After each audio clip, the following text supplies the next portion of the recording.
Most of us still eat dinner, we just rarely eat it the way our grandparents did. We eat quickly on our own schedules, often with a screen glowing in front of us. A meal has become something to get through, 15 minutes squeezed between one thing and the next. We are busier than we have ever been, and the family table has quietly grown smaller. We can reach anyone in the world in a second, and somehow we sit down with almost no one. The fast weeknight dinner survives. What faded was the long, unhurried one. The meal where the whole family showed up and stayed, and was in no hurry to leave. And one of those meals in particular has almost disappeared. The big Sunday dinner that once held a week and a family together. There was a time when one day of the week stood completely apart from all the rest. Sunday.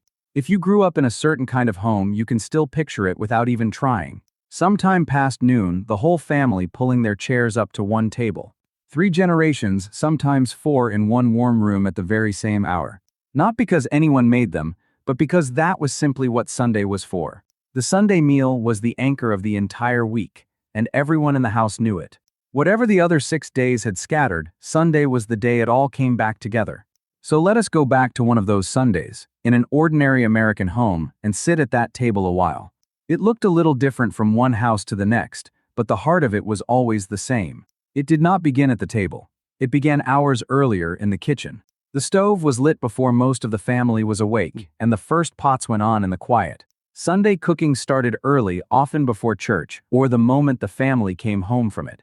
In many homes, the big meal came at midday, and they called it dinner, not lunch. Supper that night would be small, just leftovers and bread, because the real meal had already happened. A mother or a grandmother was usually at the stove while the rest of the house still slept. The cooking was women's work in those years, handed down from mother to daughter at that very stove. She rarely needed to look at a recipe. The measurements lived in her hands and her memory. A pinch of this, a handful of that, tasted and adjusted the way her own mother had taught her. A daughter old enough to help stood beside her, learning the same way her mother once had. This was the one day the kitchen worked its hardest, and the one day nobody complained about it. Because Sunday was the day the family ate a little better than it did all the rest of the week. Through 6 days of careful, plain meals, a household quietly saved up for this one. A few extra coins set aside through the week went toward the Sunday cut of meat. The butcher knew his Sunday customers and saved a good piece for the families who asked. On a farm, it might be a bird from the yard or a ham from the smokehouse, depending on the season. In a city apartment, the smell drifted out into the hallway, and the neighbors knew what day it was. In the South, it might be fried chicken. In the North, a pot roast. The dish changed with the place. But the meaning of it never did. Whatever it was, it cooked low and slow, filling the whole morning with the promise of it. In winter, the warm oven pulled the whole family toward the kitchen. In summer, it tested the cook to her wits. It did not have to be grand.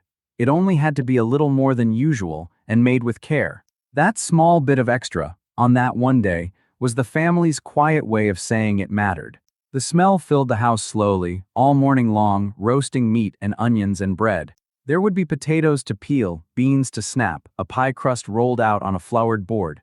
The kitchen ran like a quiet machine that everyone somehow knew their part in. The children were handed the small jobs and felt important doing them.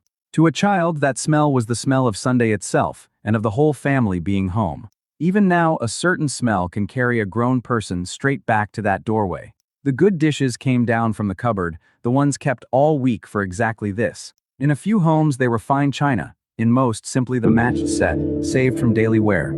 A clean cloth went over the table, even if it was patched, even if it was plain. The chairs were counted, and an extra 1 or 2 pulled in if kin were expected. The table was made to feel like an occasion, because to that family, it truly was one. Children were sent to wash up and put on something a little better than their everyday clothes. For the families who went, church came first, and the table waited for them when they got home. They came home in their good clothes, the smell of the kitchen meeting them at the door. There was a particular hunger to a Sunday, sharpened by a long morning of waiting. Children hovered at the kitchen door, sent away and drifting back, drawn in by the smell. All morning there was a feeling in the air of something being prepared that mattered. Sunday dinner was the one meal of the week that no one was allowed to miss. Work could wait. Play could wait. Whatever a person had going on could wait until after. Grown children who had moved away came back for it whenever they possibly could. A long drive was worth it just to sit in that kitchen for one afternoon. Grandparents who lived nearby or right there in the house took their usual places. Everyone had a place understood to be theirs year after year without a word. Neighbors knew not to come calling during Sunday dinner because they were sitting down to their own. The whole street, in a way, pulled up to the table at the very same hour. Inside each house, the chairs filled one by one, and the room grew warm with voices. The little ones were lifted into their seats, and the older ones found the places they always took. There is a particular sound a kitchen makes when a whole family is finally in it at once. One last dish was carried in, steaming, and set down in its place. And then it was time at last to sit down. The chairs scraped in, the noise settled, and for a moment the whole house went still. And then, all at once, a family was together. When everyone was finally seated, the table was fuller than it had been all week. Not extravagant but full, the meat in the center and around it whatever the season allowed. Potatoes, a vegetable from the garden or the cellar, bread and butter if there was any. Gravy made right in the pan the meat had cooked in, because nothing good was ever thrown out. And if the week had been a decent one, something sweet waiting on the counter for after. It was the one table all week that looked the way a family table is meant to look. For one afternoon, the plain everyday kitchen became something close to a celebration. Before anyone ate in most homes, there was a pause. A few words of grace, or simply a moment of quiet, with heads bowed and hands held still. It was a way of saying that this food and this table and these people were not nothing. For a moment, before a single bite, everyone was still and together at once. Then the dishes began to move, passed from hand to hand around the table. The oldest were served first, and someone always made sure the children got enough. And often the cook herself ate last, half standing, refilling bowls before she filled her own plate. It was simply how it was done then, and she would not have heard a word about sitting sooner. Father or grandfather often sat at the head, and the seat nearest the kitchen belonged to the cook. The man at the head often carved the meat, a small ceremony the whole table waited on. The first slice went to the eldest or to the guest, and no one reached until it was offered. When the family was large, the children might be sent to a smaller table of their own nearby. That smaller table had its own jokes and its own freedom, just out of reach of the grown-up talk. There was a rhythm to it that everyone knew by heart and no one ever had to explain. And then, for an hour or more, the family simply stayed. This is the part that is hardest to explain to anyone who never had it. Nobody rushed. Nobody ate and slipped away. There was nowhere else anyone needed to be. The Sunday table was slow on purpose, though no one would ever have called it that. It was slow because the meal was never really the main event. The being together was. Second helpings were pressed on anyone who hesitated, and the talk went on long after the plates were clean. No one counted the minutes, because the minutes were the whole point. A meal that could have taken 20 minutes was allowed to take 2 hours, and no one apologized for it. When the food was cleared, the coffee came out, and still nobody rose to leave. The men might drift to the porch or the front room, while the women lingered over the last of the coffee. The afternoon light moved slowly across the table, and nobody seemed to mind how long it took. An hour could pass without anyone reaching for a reason to leave. This was where the week got told. Who had seen whom, what had happened at work, in town, at church, down the road. Plans were made, opinions were traded, and the same old jokes were told again. The children learned to read a room from that table, to know when to speak and when to listen. An older relative might hold the whole table with a story everyone had heard 100 times and wanted again.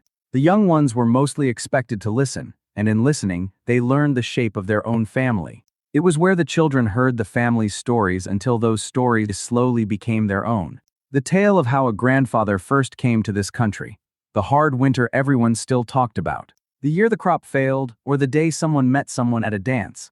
Each retelling smoothed the story a little, until it belonged to everyone who had heard it. The names of the dead were spoken easily and often, so that the children would know them too. Advice was handed down at that table as naturally as the potatoes. How to mend a thing, how to treat people, how to carry a hard week without complaint. Lessons that no school taught, passed quietly between the passing of dishes. A child there was learning who they were and who they belonged to without anyone teaching a lesson. The whole history of a family crossed that table, year after year carried on ordinary talk. When company came, the good tablecloth went on and an extra leaf was fitted into the table. A visiting preacher or a far-off cousin meant the best of everything, and the children on their finest behavior. Word of a good Sunday table traveled, and a guest never quite forgot one that had fed them well. It was also where the harder things quietly got worked out, a worry spoken aloud and met by the whole family at once. Hard news made a little easier just by being shared. And good news, told at that table, belonged to everyone the moment it was said. Now, it would be dishonest to pretend those Sundays were always warm. There were arguments at those tables, and long silences, and old wounds the meal politely stepped around. It was a real family, after all, and not a picture on a wall. The same table that warmed you could also hold a grudge, and everyone learned to pass the bread anyway. In hard years, some chairs sat empty, because the times had scattered families or worse. But even then, the ones who were there still came. They still sat. They still passed the dishes. You did not have to feel close every single week. You only had to come and sit and be counted. Because the table held even when life did not. Coming to it was a promise the family made to itself, over and over, without ever saying so. The youngest children, feet not yet reaching the floor, took all of it in. The voices, the warmth, the smell, the simple feeling of being surrounded by their own people. The clink of forks, the scrape of a chair, a grandmother's laugh from the end of the table. Years later, they would give almost anything to hear that exact sound one more time. It is the soundtrack of a childhood that a whole generation still carries. Close your eyes and the room comes back before the faces do. The smell of it, the warmth of it, the certainty that everyone you loved was right there in reach. They did not know they were forming a memory they would carry for the rest of their lives. They only knew that on Sunday everyone was home and everything felt whole. When the meal was finally over, the Sunday food was not finished. It was only starting its second life. The leftover meat was carved off the bone and set aside for the days ahead. Monday it might come back as a hash, later in the week as sandwiches or a pot of soup. And the bones went into water to make the broth that started the next week's cooking. When a relative left for home, a plate was wrapped and pressed into their hands at the door. The women gathered the dishes while the men sat back, and the children were sent outside to play. So that one good day quietly carried much of the week behind it. But ask anyone who grew up with those Sundays what they remember, and they will not start with the food. They will tell you about the table, the people, the feeling of the whole family in one room. They remember who sat where, and the sound of a kitchen full of voices. Because the Sunday meal was never really about what was on the table. It was about who was around it. Strip away the roast and the gravy, and the gathering itself would still have been enough. It was the one fixed point in a hard and uncertain week. Everything else could change, but Sunday came around again, the same as always. A child could count on it the way they counted on the sun coming up. It told the children, week after week, that they belonged to something steady. And it told the grown-ups that whatever they were carrying, they were not carrying it alone. For a few hours, the weight of the week was set down and shared out among everyone. No one carried Monday alone because Sunday had reminded them who was carrying it with them. That is what held those families together. Not one grand thing, but one steady hour, repeated every week. The holding was in the showing up again and again, no matter what. It taught children how grown people talk, and listen, and disagree, and stay at the table anyway. Half of what those children ever learned about being a family, they learned with a fork in their hand. It was a school no one ever called a school, meeting once a week for as long as childhood lasted. Now think honestly about how most of us eat today. We did not stop eating together exactly. We still gather here and there when the week allows. The studies that have tracked this for decades tell a gentler story than we sometimes assume. The share of families who said they all ate dinner together slipped from around 8 in 10 to about 7 in 10, mostly between the 1970s and the early 1990s, as two working parents and busier schedules took hold, and then it largely held.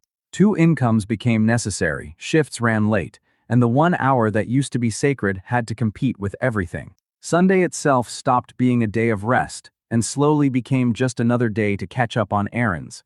So it is not that we never sit down together anymore. It is that how we do it has changed.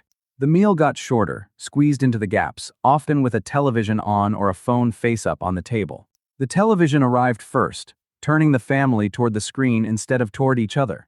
Then came the schedules that scattered everyone, and a phone in every pocket pulling them somewhere else. More of our meals are eaten out or out of a bag in the car than ever before. And the long, unhurried Sunday dinner, the one with no clock on it, is the part that truly faded. We kept the eating and slowly lost the lingering. We solved the problem of getting fed and quietly created a new one of being alone while we did it. Sundays filled up with errands and games and screens, and the long table slowly grew quiet. Families spread across the map, and the drive that was once ordinary became a holiday-only trip. The table that once filled every week now fills only on a handful of holidays, if at all, and those few holiday tables strain to do in one day what the weekly ones once did all year. Many of us feel the absence of it even when we cannot quite name what is missing. We have more ways to stay in touch than ever, and less of the plain in-person time that actually holds people together. None of this is said to make anyone feel guilty. Life really is busier now, and families really are spread farther apart than they used to be. And no one is saying we should go back to everything about those years. Plenty about them was hard and unfair and better left behind. But the table was never the part that needed fixing. We can leave the hardships of those years behind and still keep the 1 hour that did so much good. The Sunday meal never had to be a feast. It only had to be a time, a table, and everyone showing up. And that part still works, just as well today as it ever did. It does not take a roast or a full house, only a regular day and a standing invitation. It does not even have to be Sunday, it only has to be the same day, every week, no matter what. Phones set aside, plates passed, and no one in a hurry to be anywhere else. Drop the phones in a basket by the door and let the hour belong to the people in the room. It costs almost nothing, and it gives back something a lot of us have been missing for years. The food can be simple. The showing up is the part that does the work. A pot of soup eaten together beats the finest meal eaten alone. The grandmothers and grandfathers who kept those Sundays were not only feeding their families. They were holding them together one meal at a time, and somewhere inside, they knew it. They were teaching them, without ever saying it, that they were worth coming home for. And that lesson never needed a feast to land, it only needed the table and the time. So before you go, let us leave this where those Sundays always ended, at the table with the people. What did Sunday dinner look like in your family? What was on the table? Who was sitting around it? And whose voice do you still hear when you think back? Tell us about the meal, the people, and the kitchen you can still see when you close your eyes. Somewhere in that memory is the whole reason these Sundays are still worth remembering. And maybe this week, set one more place than usual and see who comes.